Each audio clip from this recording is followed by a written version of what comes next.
one of the episodes where Nightwing had hallucinations of Wally, I actually liked that because it reminded me of what Young Justice was. Yeah. I was like, oh my Yeah. gosh, dude, this was like how fun it was I back literally then. like had to rewind it to be like, this is great. Yeah, exactly. It Yeah. reminded me of how fun Young Justice was, and then I'm like watching more of the season. I'm like, dang, it has fallen. Exactly. All right, Young Justice season 3, the second half of The Outsiders. We're gonna discuss whether or not we thought the second half was, disappointing. Because personally, I have a lot to say about it, and I want to know what you guys think. I guess I'll go first. I don't want to say I'm extremely disappointed, but I'm disappointed. I'm be real. Like, Yeah, all right. Yeah, me too. Yeah, I think everyone is on the same page on this. Yeah, it was kind of obvious. yeah, I felt like I was just telling OC earlier. It seems like ever since Game of Thrones, a lot of our smart shows are becoming less smarter. Yeah, I feel you. All right, let's talk about why now. We've established there's a consensus that we're all pretty disappointed in the second half of the season. And we're going to talk about exclusively the second half of this season. Do you want to start off, Juku? Yeah. Because again, first half again was really, really amazing. I still love the first half. It had a very like when I think of the first half of Young Justice, I think about how it had this very like dark but funny tone to it. But this half seemed pretty more on the political side and very more open minded and like kind of rainbowy.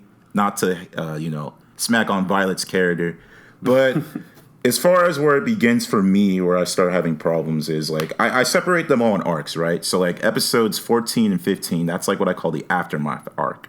And at those episodes, that was just about like, Tara coming in, what's it called? Cyborg also joined the team, him trying to find his place a little bit, him kind of against it. That's where we saw the Suicide Squad. That was the next thing we saw there, and their kind of thing. Yeah. But I think for me, where it really begins, and this is the arc that kind of annoyed me, is the whole outsider thing. Like from episode 16 to episode 20, that was the whole "we are outsiders." Yeah. That stuff was just, again, it was just kind of. I'll be honest, it was just boring, honestly. Yeah, I liked it to a certain extent, but then like they didn't really have any true. It was kind of like it dove way too into the social media aspect, and like we have to win over the people, but like what for? Like it became kind of like the enemy wasn't very clear cut to me. Yeah, I agree with that. I think that my whole problem with the outsiders, it wasn't that like they existed, it was that it was hard for us to connect with what their whole goal was. Because from what we hear from Beast Boy, it's like, okay, we need somebody who's like, we need a group who's in the light for everybody to see so that we can win over the people. But the whole like, I don't know, it was really annoying. It was like it was like a bunch of old people writing about social media as if like from a perspective that as if they're a part of it, but it was so blatantly obvious that this is kind of very far from real life, if that makes sense. Yeah. I think for me, my biggest issue is I just didn't feel like there was any like challenge or obstacle. Like, for example, that one episode where they're fighting the witch boy. Like, honestly felt like Zatanna could have took care of that the whole thing by herself. Like, literally, she could have just did it by herself. She didn't need that group, but they're there. And then I even recent watched the episode, and like I've noticed that they defeat the villain literally within like half of the episode. So the rest of it's just like social issue problems. There's no challenge. There's no clever way out smarting the bad guys. It's just them going over, yeah, we are the outsiders, and we need to do this. And I think mainly because I think that my biggest, again, going back to this arc, is just maybe it's because the heroes had more control over this whole thing that it kind of made it seem like it was just like, we're winning with social media, we're winning with social justice. No really obstacles, no really overhand. Like you don't really feel like the bad guys, like even Lex Luthor was losing at this point. So that's to me kind of felt more. It seemed less of a challenge, which is kind of boring to watch. Yeah, agreed. Other than that, I think another big thing that I was going to mention earlier is that they sort of split it too much to like the huge roster of characters. Like nobody ever got like really really good focus ever. Like back in Young Justice, the first season, we only had what was it, 6 or it was Yeah. Miss Martian, Superboy, Yeah. Wally, Robin, Aqualad, Artemis. Artemis. Yeah. Am I Yeah, missing yeah, yeah. anyone? Yeah, and then later Zatanna and Rocket came, but they came in the last but it few was like episodes. mainly 6 people that we got to focus on and Right. give a lot of good moments to. In this one, even though Beast Boy got a lot of dialogue, I feel like there wasn't much that happened with him. Yeah. Like there's nothing memorable that happened with any of the characters really, except maybe obviously the main ones like Black Lightning. Black Lightning surprisingly, and also Violet and Cyborg. Briome. But yeah, Brion mainly Brion. Yeah. Brion. And, Yeah.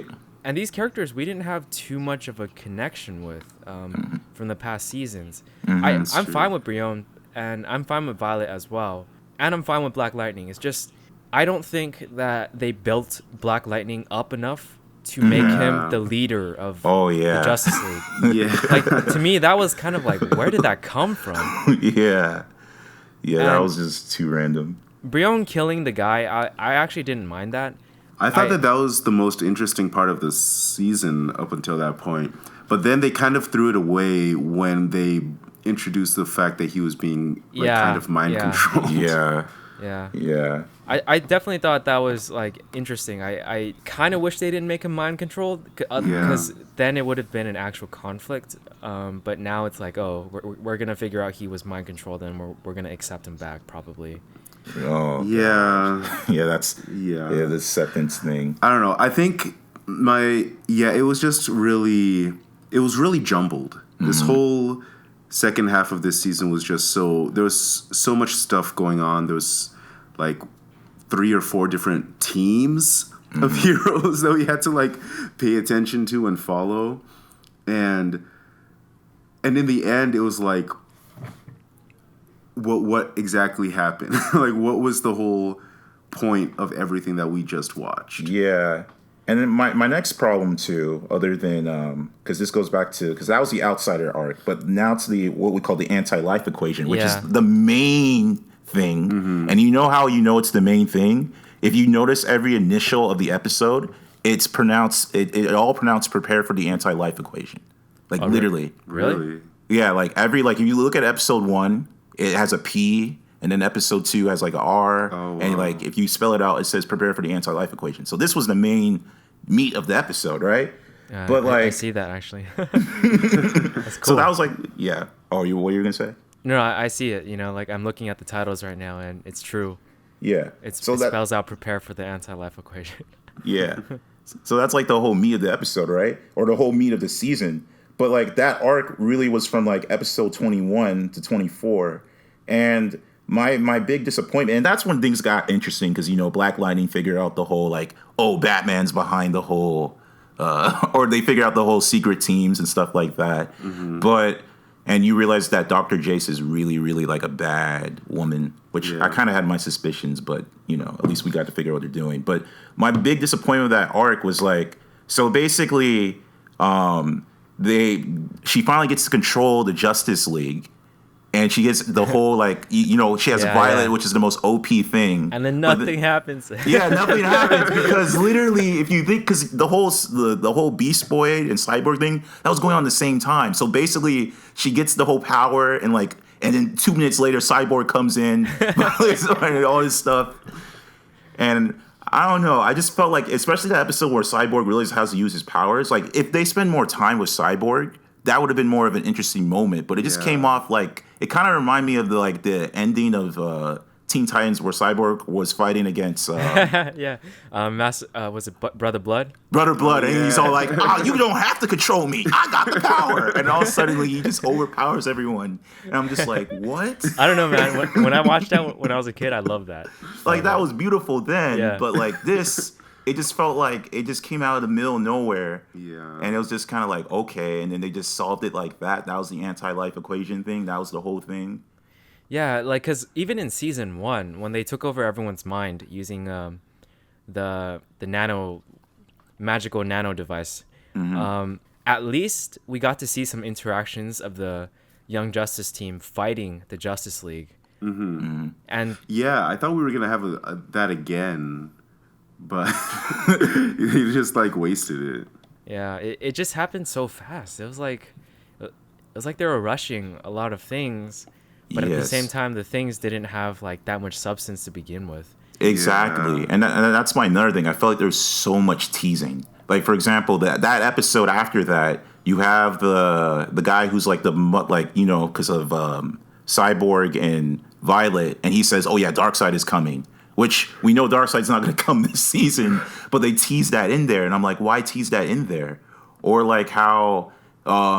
Which also was a very huge disappointment, is because they go to the whole Granny's thing to show that Vandal Savage is the reason for it, and you think Darkseid's going to do something with Vandal Savage, but then you hear Vandal Savage saying, "Oh yeah, I just talked to my boy Darkseid, saying it's all good. Granny's crazy. And he's just cool with it." And I'm like, what? Like, why tease that? Like, I was just that really like disappointed me. Like, I don't understand how these villains feel like they won, considering that they have Violet and Cyborg. Like, they're the most OP. Like, just when you think the Justice League didn't have OP people, they have OP people even more. Yeah.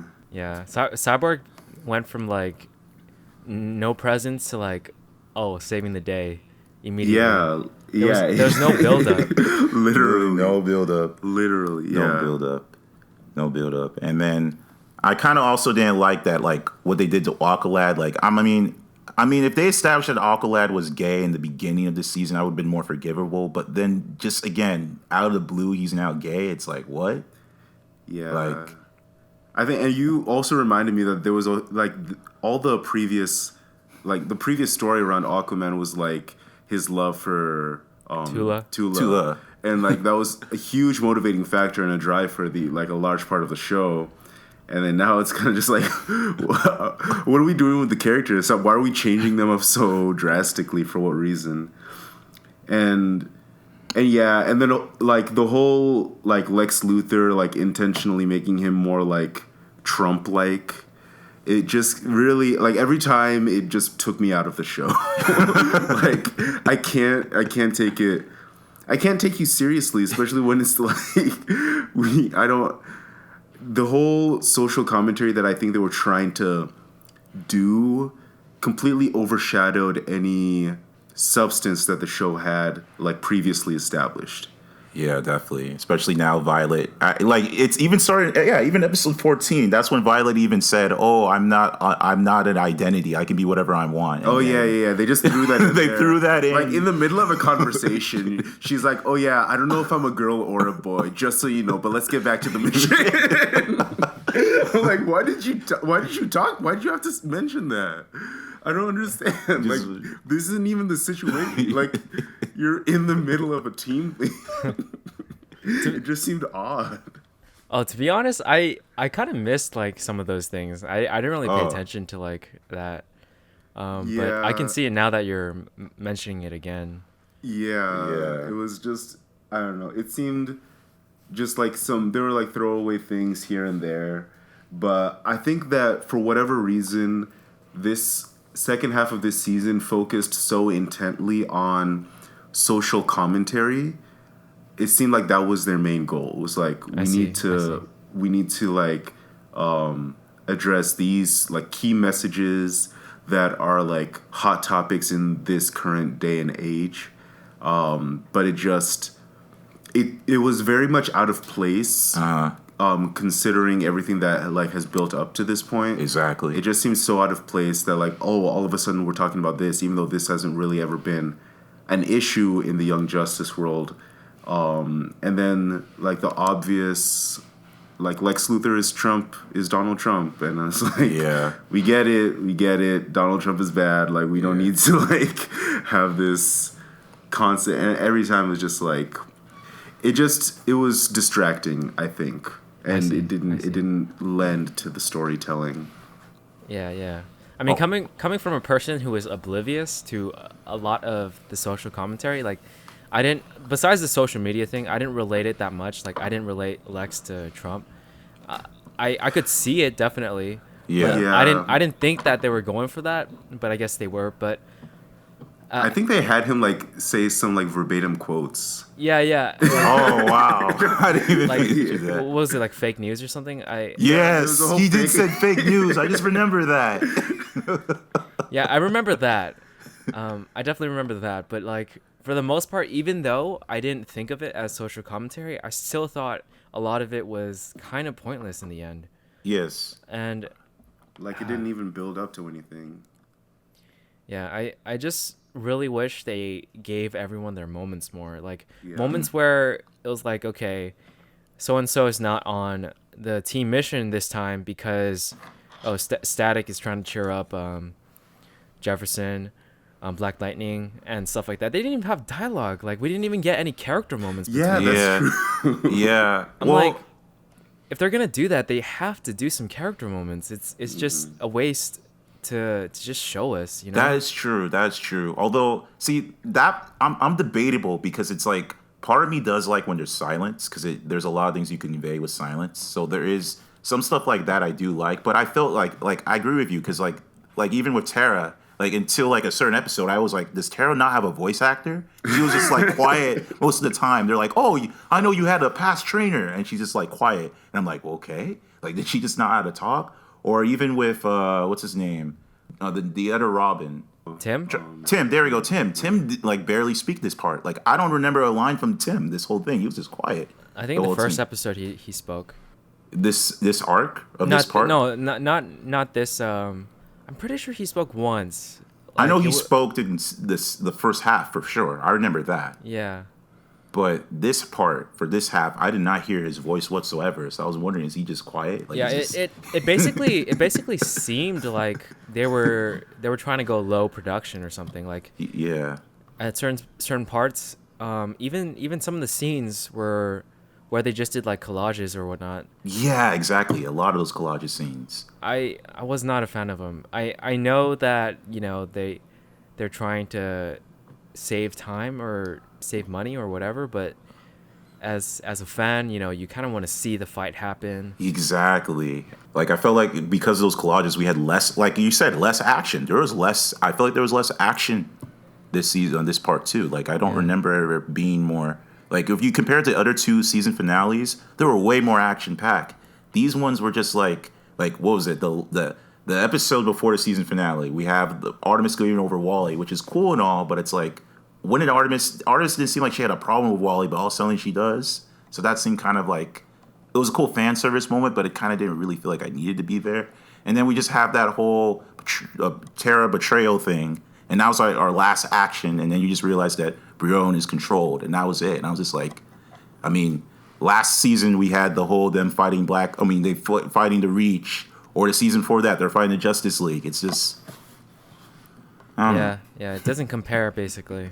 Yeah. Another thing too that I have to mention, it's like one of the episodes where Nightwing had hallucinations of Wally. Oh yeah. I actually liked that because it reminded me of what Young Justice was.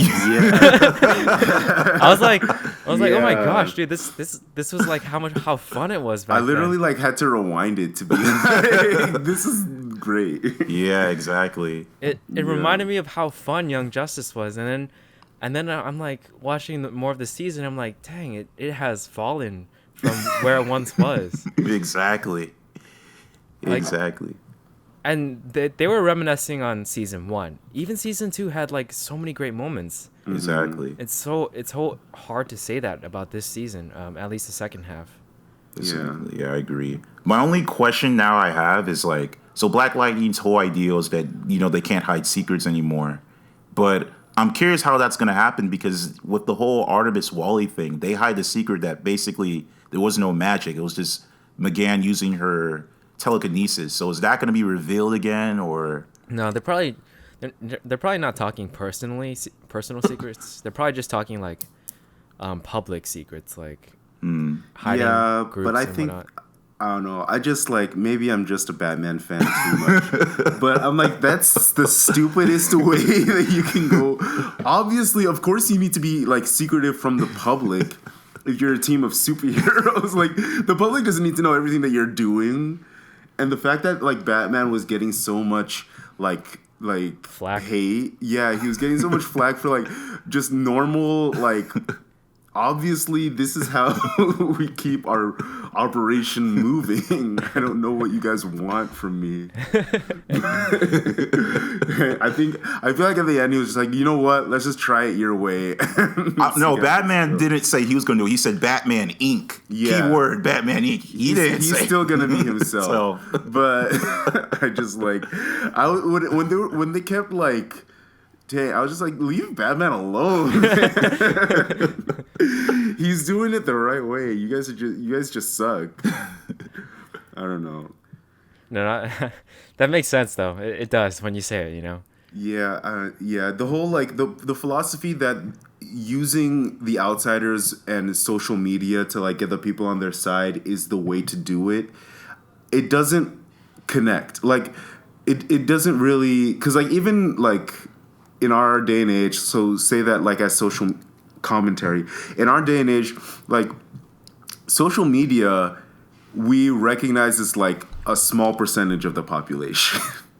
And so most people that are active on social media, we don't necessarily consider them to be a majority of the people in the actual real world. So the fact that they're using that to say, okay, we're going to use this superhero team to influence people through social media, it doesn't necessarily connect in that same way. Well, Beast Boy did say it has to be like the youth. Like, Yeah, the youth, and the youth is influenced by social media. Let's yeah, just be real that's about true. that. Let's be real. But okay, so then I guess it just goes back to why. Like, why do they care about getting the youth on their side? It's not like the youth is the one who's making policies that can like influence their actions. I mean, I guess you can make the argument that, like, even nowadays, that social media, although it's strong on the youth, there's that whole, like, people are trying to fit in. So there is that, like, again, millennials, because millennials do like social media, and millennials go from, like, people from 18 to, like, 30-something, and those people do have an impact. True, but I think that it just goes back to what was the point? Like, what is the point of getting the youth on their side or getting these people on their side? What are they trying to accomplish by doing that? Why do they even need the public support for what? They already are operating outside of like established rules for the most part. I guess, sorry, to play devil's advocate, because I also don't really like it, but I guess the whole purpose of it was that, again, because it's politics, so they're using politics. So it's like if they see that good things are happening on their side, then people will be like, this is unjust. We need it to be removed. And then I get it. I think it's just like, it doesn't seem like a smart idea. I get it. It's just... Because they, like, from a political perspective, you want some people on your side so that you can have that clout. But if you don't want, like, the wrong kind of people. Like, the youth isn't going to do anything. I mean... Like, politically, the youth are not going to, like, 13, 14-year-olds are not going to be doing anything. The people that are, like, fans of Beast Boy, they're not going to do it. They have no power. I guess, well, I mean, what he wanted, his end goal was just to sway the public, to make them, trust the Justice League again. That's pretty much it. Why? Yeah, but they have to because again the rules, because the Justice League has been gone, so they can't just, like, again, Justice League can't just be like, you know what, screw you, Lex Luthor. They're going against the law, which is against what they stand for. So the best way to get the laws, get the people be like, this is screwed up, and if everyone's saying it enough, then Lex Luthor has to. It's almost like they're not superheroes. Well, that's kind of the idea. I know. That's the whole point. That's the whole point. I get where you're coming from, OC. Like, why do they care what these people think? Just do what you need to do. Nobody has to know. I don't know. It's part of it's the politics. I mean, literally politics. Yeah, that much doesn't make sense to me either. Like, honestly, why do they have to like abide by those things? They're literally superheroes that can get in and out like without even being noticed, probably. Yeah. Like, who is going to stop Superboy from doing what he wants to do? I guess that's fair enough, but then that goes back to the whole like, does that make them criminals because they're going against the law? And this is where this whole debate of like. That would have been way more interesting. That would have been interesting, yeah. I mean, as a discussion, that would have been interesting. But they were just like, you know what? No, we have to do this the right way. We have to do this in front of everybody. Okay, in theory, they technically did have this discussion with the whole why Black Lightning doesn't like Batman's ideals, because it's like the ends justify the means. And it's that whole like, well... And I think one of the greatest lines was like from McGann, when she was talking to Connor, when she said, do we sacrifice our ideals, or do we do we stand for justice? It's like, do we do the ideals or justice? So there were some good lines. I will admit, one of my favorite lines in the whole, what's it called, Outsider arc was the whole, but knowing and proving are two different things. I actually like that line because both Batman and Lex said the same thing. So there are some good lines and it's good stories. It's just the way it's executed again is just disastrous. Yeah. Feeling the I mean, I enjoyed watching it. It's just compared to the previous two seasons, it didn't compare basically. Yeah, I don't know. I wonder if the writers changed. Yeah, actually, I looked that up. They did have some new writers this season too. Dang. So that explains another. Well, I hope they change back. Yeah.